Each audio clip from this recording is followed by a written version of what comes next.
Good morning. Well, it's been a little while. Hi everybody, welcome back out on the trail. And sorry I haven't been around a lot, been working too much, but we are over here in Jennings State Forest at the Sandrdge complex, which is on the other side of the forest from where a lot of people go. And the reason I wanted to stop out here today, we're going to be doing about 7 miles. They had a controlled burn out here about a month ago now, and I figured it'd be fun to come out and see what the forest looks like a month after a controlled burn. As you remember, on our last outing, we were at Smokey Bear's birthday over in Goldhead State Park.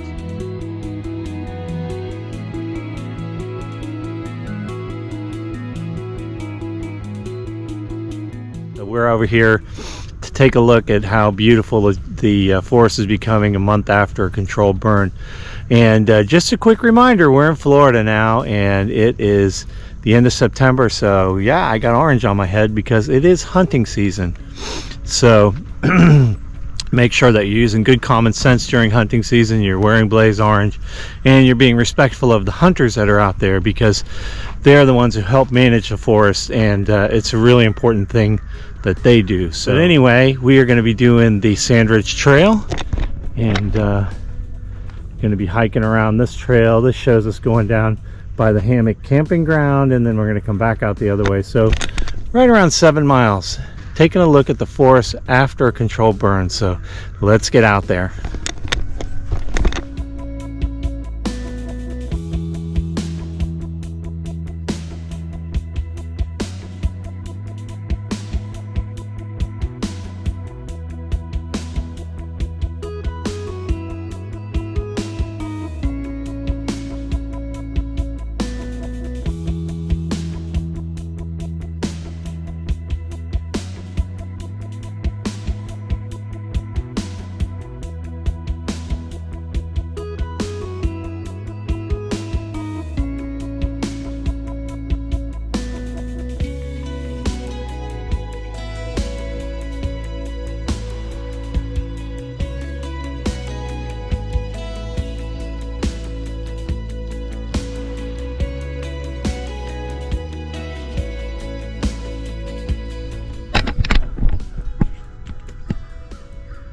So I know some people see some of these small longleaf pines here, which were not planted, these have come in naturally, have died from the fire. Some of them are going to die, they're not going to make it, as well as some of these turkey oaks and stuff.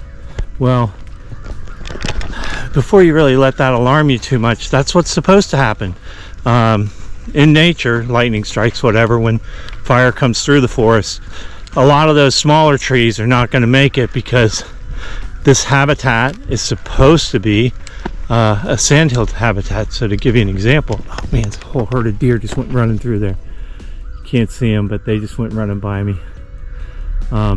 This is what it's really supposed to look like. So you can give you an idea. There's this, and if there wasn't prescribed burn, this would look like this. And yeah, it should look a little more crowded when you get down near water and things, but up here on the sand ridges, naturally the big trees are going to get bigger and bigger. I think these are probably 10 or 15 years old, and the little trees, some are going to make it and some aren't. And it's really a cool way to look at it. And because of development, we have to intervene and make sure these things happen in the forest. If you don't, then you get uncontrolled wildfires, and the big guys, they don't make it either. So that's not good. Wow, I wish I could have showed you those deer. About 10 deer just went bolting through the forest. So maybe we'll catch up to them. I'll try and be quiet. Anyway, it's a beautiful day out here. Let's keep going.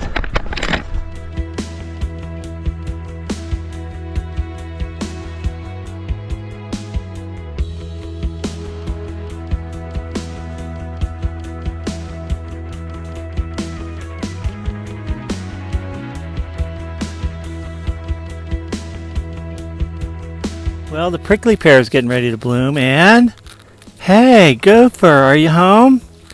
I don't see many tracks. Not sure there's a gopher living in there, but I did want to talk about gophers or gopher tortoises. and their importance to the forest in a time of fire. So many animals will use the gopher holes for shelter as the fire blows past them in the forest, whether wildfire or prescribed burn. Guys like snakes and bunnies and moles and all kinds of other folks will jump in the gopher hole, live with the gopher for a few hours, and come back out to the changed woods that have just been freshly burned. So, gopher, thank you for doing your part in the prescribed burns in the forest. Let's keep going.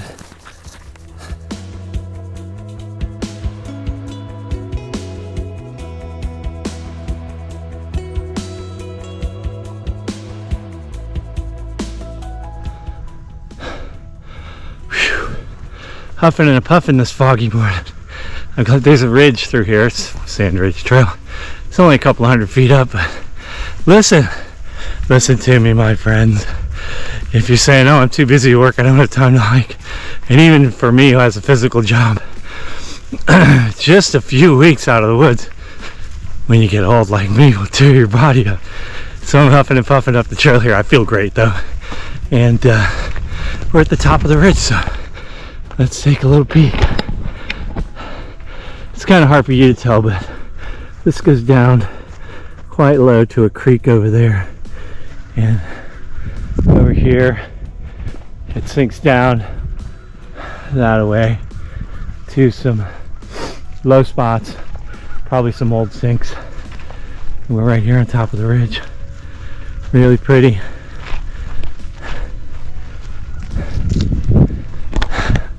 Let's keep going. So we talked earlier about the little ones that didn't make it through the controlled prescribed burn.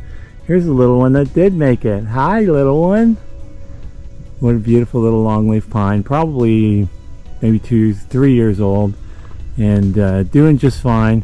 And the cool thing is probably by the next prescribed burn it'll be even bigger and even more likely to make it. And then instead of 100 little pine trees fighting for the resources, this one right here will grow up to be nice and tall in 20 years right next to the trail here. It's right here next to the trail. Let's keep going. Another important part of what prescribed burns do for the forest is dead wood. So this is dead wood that's been down on the ground. It didn't burn up in this burn, but there's plenty of it out there that did burn up. And by removing the dead wood, we have some more coming up here, then if you do have a lightning strike or something, the likelihood of a wildfire actually burning down the whole forest and killing the old growth is much lower, because the dead wood can't stay down and continue to burn and reignite. This is some dead wood that didn't burn up. Here's some that did burn up over here.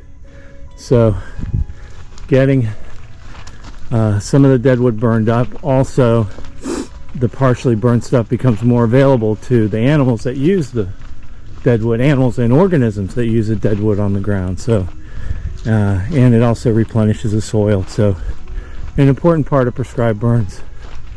All right, let's keep hiking. You never know what you're going to find on the trail.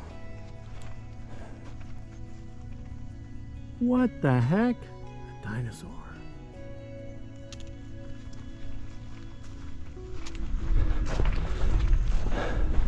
So we're hiking along the top of the ridge here, and I just want to remind everybody, 1 month ago, this was all burned. Look at the green. The native grass is coming back in.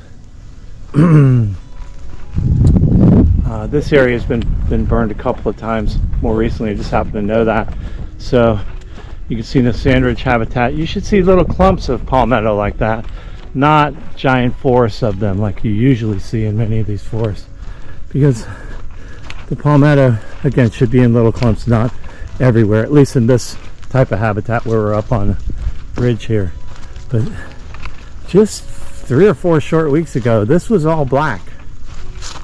All this grass, everything. And other than the tops of the trees. And look at it now. And by this summer, it will be really, really pretty. And hopefully we'll have some summer flowers out here too. This area usually does, depending on the weather, have quite a few flowers. Anyway, let's keep on cruising.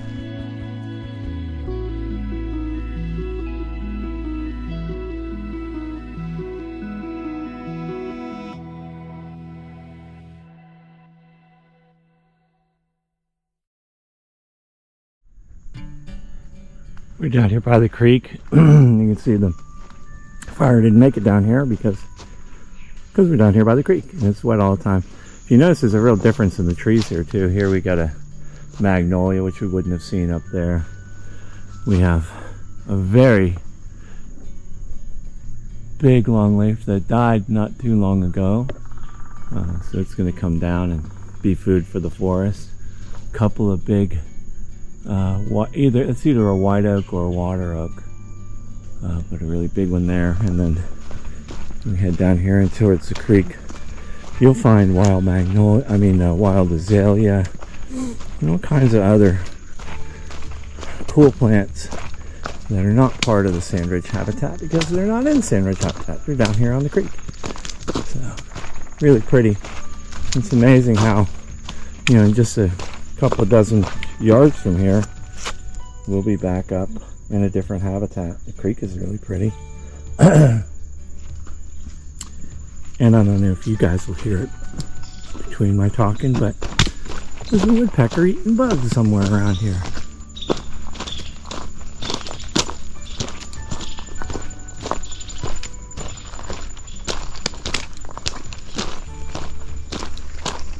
Anybody home?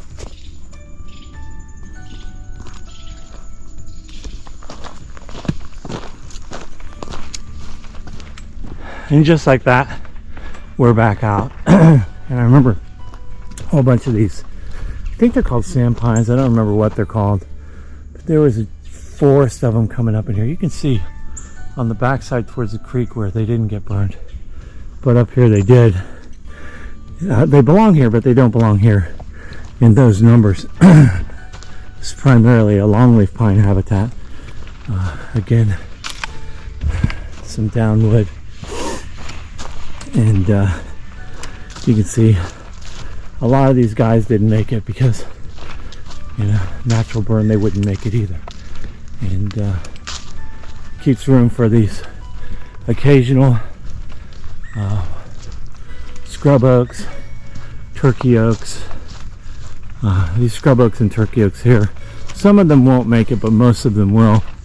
But it makes room for them. But these big giant piles of pine definitely don't belong that thick. It's pretty cool. These palmettos, those are old. Palmettos do not grow fast, and these guys are old. And if you were here a few weeks ago, you'd say, oh, the palmettos are dead. Well, no, they're not. Look, they got new growth coming out of them. So let's keep cruising.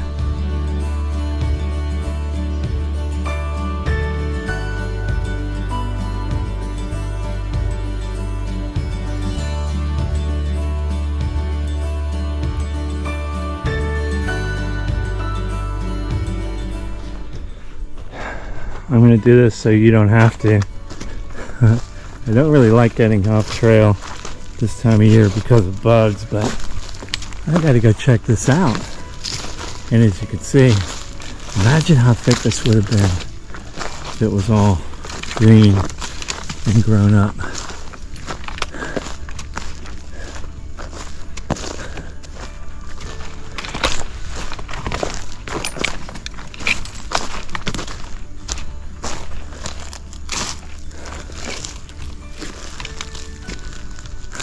Figure out a way to get back there.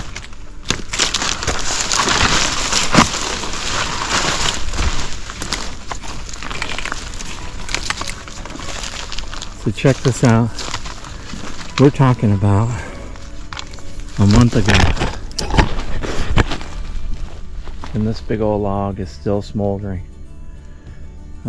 So this is a pretty active area for the rangers. I'm sure they're aware of it. Unbelievable. If you find this kind of thing, especially long after burn, not a bad idea to let rangers know, but I can tell you that I'm sure they're aware of this, and clearly it's not going to do any damage, but I can't believe it. Unbelievable. Again, imagine if this was all green. There's no way I would ever get back here, but I'm going to work my way out, check myself for ticks. That was unexpected. Cool. And I don't know where the trail is. Oh well, I'm sure I'll find it. Now, one other thing too, we're in Jennings State Forest, which is a state forest, and there are a lot of places where going off trail is a really no thing. In a state forest, it is a managed forest, and it is absolutely okay to go off trail. But also, as we said earlier, if it's hunting season, which it is today, unlikely any hunters are in this area, and I'm so loud they would have said something. But going off trail during hunting season is really, especially in thick areas, not a good idea. But also, you don't want to disturb the hunt. The hunters have an important job to do, managing the herd, and you don't want to be disturbing them. That was fun. Wow. All right, let's keep going.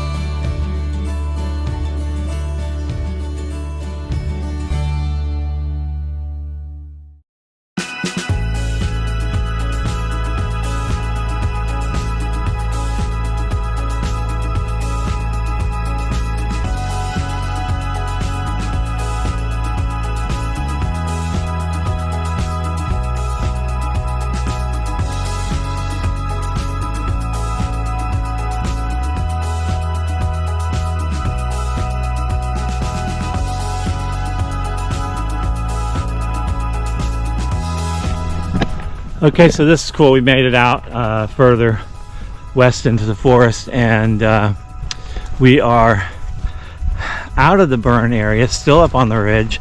And I know for a fact, because from experience of hiking here, this area was burned about 2 years ago. So let's see what the difference is. Oh, look at that. Of course, in any managed forest in Florida, you're going to see remnants of old burns. You can see on that tree right there. But this is really what this sandhill habitat should look like. Pretty cool. Pretty cool to have the two options coming through here. But yeah, this area was, I'm 99% sure that this area was burned about 2 years ago. And it's so cool to see. Ooh, bumblebees.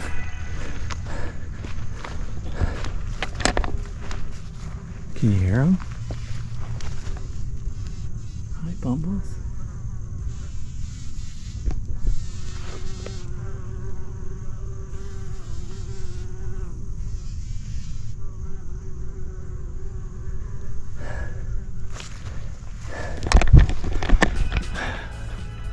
You didn't get to see them, but a herd of deer.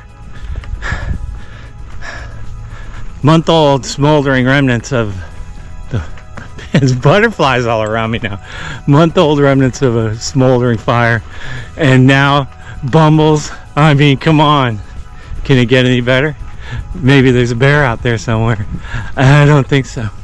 It's really interesting. This forest doesn't have much...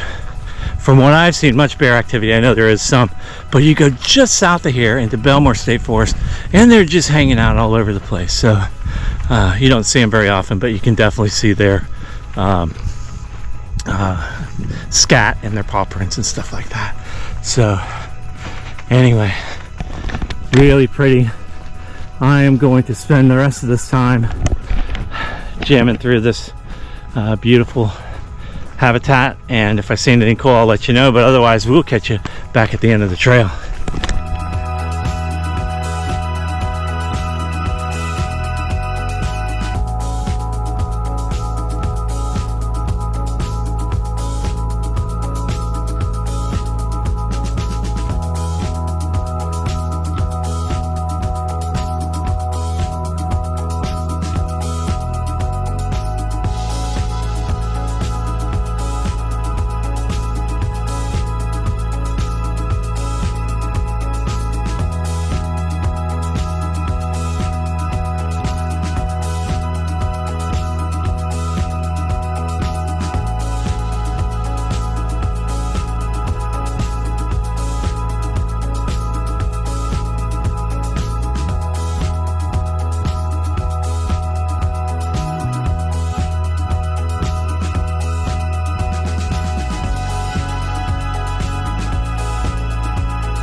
So I said I didn't like going bushwhacking. Remember when I went to go look at that fire, and especially bushwhacking after a fire. That's pretty. Oh, that's pretty too. Oh, and Sandspurs too. Yeah. Bushwhacking's always fun. Let's keep going.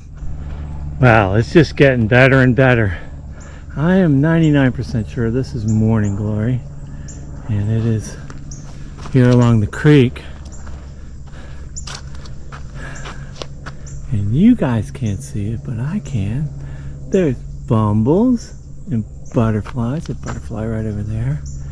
And all kinds of there's butterfly folks over here eating on this delicious morning glory. And like I said, I'm 99% sure that's what it is because I used to have it at my house. We're about 3 miles from the trailhead, and we're on a short section of forest road here because of the culvert crossing this creek. I hope you can see the beautiful yellow butterfly over there drinking the nectar. The bumbles all flew away though. I don't know where they went.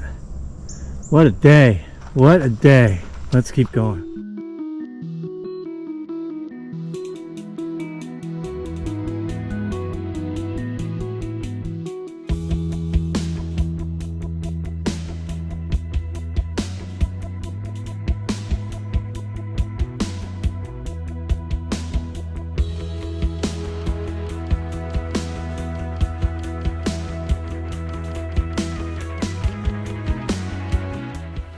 All right, well, we've made it back up the ridge. Whew. Back up here into the burn zone. A lot greener up here. Wow, how pretty. Anyway, I hope you guys enjoyed our day on the trail today. About 7 miles on the Sandrdge Trail. And if you did, do me a big favor, hit like and subscribe. I hope you enjoyed our time together, and hopefully we'll see you on the trail real soon. Happy trails, everybody. Bye-bye.